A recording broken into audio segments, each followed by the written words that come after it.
welcome into another edition of the GSMC College Football Podcast, brought to you by the GSMC Sports Network. I'm your host, as always, Tommy Brzee. It is Monday, September 30th around here, and we have a great show for you today. We're going to break down all of the Week 5 games, and we'll start with that game in Tuscaloosa that was the game of the year. It was absolutely incredible, one of the best games I have ever seen, and it was highlighted by a kid at the end of the day. It was highlighted by a kid. So we'll get to all of that in the first segment. Then we'll get into a couple other ranked matchups. Penn State and Notre Dame get big time top 25 wins. Definitely games that everyone had their eyes on throughout the weekend. Then we'll get into a little bit of an upset alert. There was a huge one down in Oxford, Mississippi this past weekend. And then Arizona got a Utah's number, a couple others that were definitely really, really close to happening, and one that maybe could have happened if the right call was made. I'll leave it at that for the time being. Then we'll get into the other top 25 teams, break down Arch Manning's most recent start with Texas. Kind of a rocky start for the team overall, but Arch Manning was absolutely incredible in this one. Then you have a couple others. Kansas State with a big-time win over Oklahoma State. Oklahoma rallies somehow to beat Auburn in the end of that one. And then we'll finish it off with a little bit of a Week 5 whip around, get to Tulane's big win over USF, and UNLV rolling right along, even without their starting quarterback, Matthew Sluka. So a ton to get to today, but before we jump in, I do want to remind you all we get tons of questions and comments throughout the show, and the best way for you all to get your question on the screen, we can have a fun back and forth here, is to use that super chat at the bottom of the chat on the Sports Network page. Really easy, just click on that, add your name, add any question, comment you'd like, and it'll pop up on the screen, and I can respond to it. We can have a fun back and forth. Definitely a huge help, not only to me, but also to you all. Just have this be a little bit more interactive. Before we jump in as well, I want to apologize for not having a show on Friday. Hurricane Helene decided to come on through my town and take out my power. So was out without power the entirety of Friday, but I definitely got the nice end of it. There are a number of people up in North Georgia, into North Carolina, that really got hit. So if you have, money to spare, if you're able and willing, then absolutely share with the Red Cross, share with any of the people that are down there trying to make that a better situation, because it looks pretty gnarly over there in North Carolina. So thoughts with all of those people up there, and definitely hoping for a speedy recovery for that area. But let's get into this game, because man, that's the best I can put it. This win was just incredible. It's the best football game I've seen since Georgia-Ohio State in 2022, and then right before that was Alabama-Tennessee. So there are a lot of great games in 2022, but this one was special. There's no other way to put it. Bama was in full control from the get-go. Let's be totally honest. They came out of the gates flying. The first 7 drives went Bama touchdown, UGA punt on 4 plays. Bama touchdown, UGA interception on 3 plays. Bama touchdown, UGA punt on 3 plays. Bama touchdown.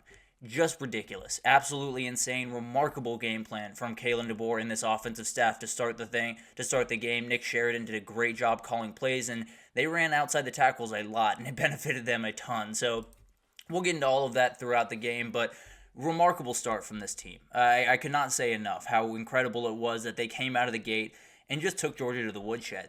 Georgia was out-coached, they were out-manned, they were out-athleted early on in this game, and it looked like it was over. Let's be totally honest. 28-0 early in the second quarter, 30-7 at halftime, 33-15 early in the fourth quarter, and then Georgia found a way back. And a lot of it was because of Carson Beck. Obviously, a lot of the reason they were in that deficit to begin with was because of Carson Beck and this offensive play calling. But overall, really, really remarkable to find your way back into the game. I've said it a number of times, and I'll say it a little bit later as well, frankly.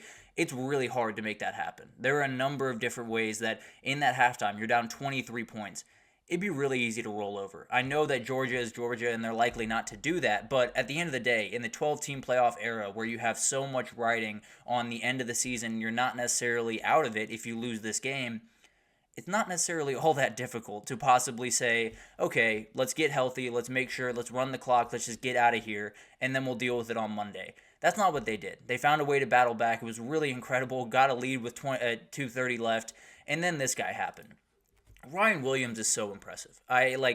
Going into this game, I think there was a worry among a lot of people. I assume Bama fans as well, but me, this was a kid. This kid is 17 years old, and he was going up against grown men that are going to play in the NFL on the other side, and he made him look stupid a lot. Now, a couple of these plays, Malachi Starks had great coverage on the tip around that he somehow caught, and then I thought Julian Humphrey had pretty good coverage on that last play. He just made a great adjustment to the ball, and let's talk about that play for a second, because I've watched a lot of college football, possibly too much. Some people say too much. I ignore those people, but This is the best play I've ever seen made by a wide receiver. I know that sounds insane, but the adjustment to the ball was absolutely crazy. The catch itself is insane. The body control when he lands and does a full 360 with his feet together, I've never seen anything like that. Then he decides to bait, I believe it was bait Julian Humphrey back into the field, then hits a Jerry Jeudy type juke and then spins and accelerates to the end zone and takes his mouthpiece out before he gets to the end zone. It was the most incredible thing I've ever seen on the football field. And the kid is 17. And he's not 17 as in he's going to turn 18 this week or he's going to turn 18 later this year. He turns 18 in February. He's not even close to 18. And frankly, he made me feel old. And I'm not all that old right now. So incredible. I can't say enough how incredible that play was. It is the best play that I've ever seen a wide receiver make on a college football field. I feel pretty confident in that. And frankly, you'd be hard-pressed to find one that was more impressive. It was absolutely insane. And then finally, Xavier Brown makes the play of the game. He gets the pick to end this one, and it was remarkable. The two biggest plays of this game were made by Ryan Williams and Xavier Brown. Those are both freshmen, and that's absolutely crazy, including Xavier Brown, who got beat on this very play against Arian Smith earlier in the game that set up a touchdown for Georgia. Returned the favor right back when he picked the ball off on Colby Young. Just remarkable coverage, really good play on the ball. Insane that it came down to the wire, that it came down to a couple of plays at the very end, and it was freshmen for Alabama that made those plays. It shows you just how incredible that team is and shows you they're not necessarily going anywhere, guys. So definitely going to be really fun to watch them the rest of the season. But how do they get this win? The offensive game plan is the number one thing. You score 4 touchdowns on your first 4 drives of the game in a quarter and some change in the game. Georgia hadn't given up a touchdown before that.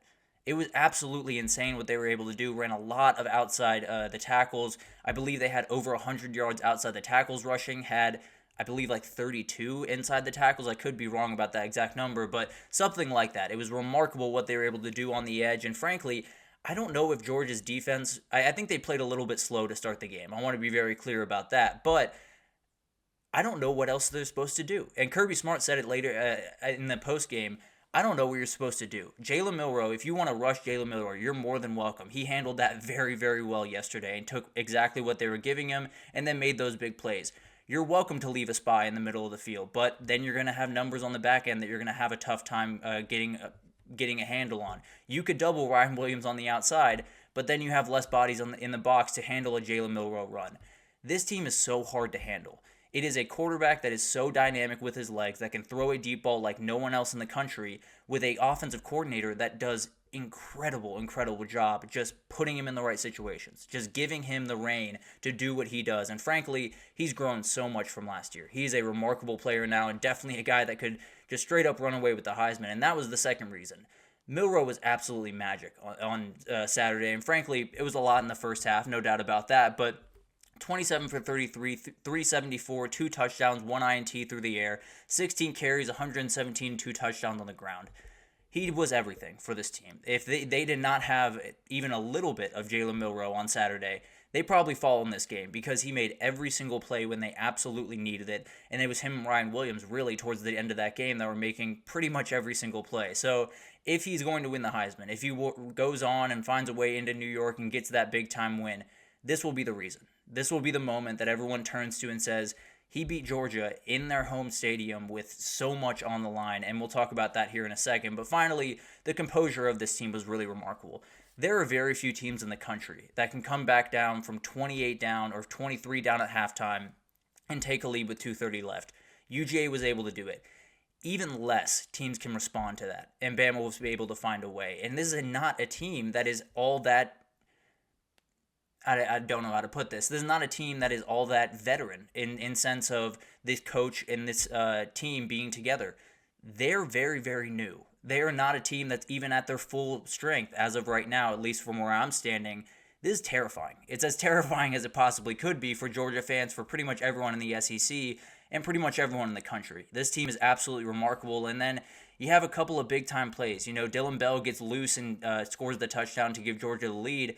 And then you roll down the field. You find a way, or you roll down the field in one play, and then you find a way to get that pick at the very end of the game. It was really remarkable. Everything that Georgia tried to do to get back in this game or to finish off this game late, Alabama had an answer. It was absolutely incredible to watch. And finally, where do you go from here? I mean, If you're Georgia, it's a fascinating question because, frankly, I don't know which half to take more to put more stock in. I don't know which half has a better idea of what Georgia is going forward because the second half was incredible. Alabama was playing a little bit of off coverage. That was just the reality of the position that they were in, and Carson Beck took full advantage. It's not to take anything away from him, but that's the reality of when you're up 23 at halftime, you're going to play defense a little bit differently.